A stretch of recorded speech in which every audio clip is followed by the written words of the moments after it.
bandeko na ngai mbote na biso, j'espère que boza bien.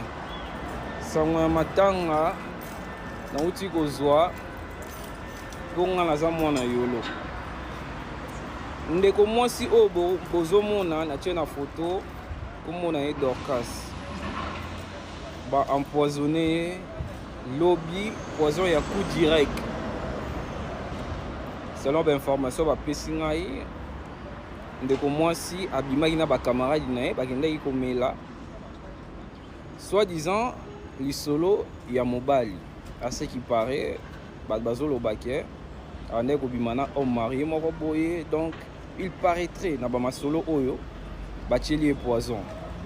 Alors eloko ngai nangi naloba, même si likambo eza bongo bandeko na ngai, franchement ko éliminer mutu tina niveau oyo que existence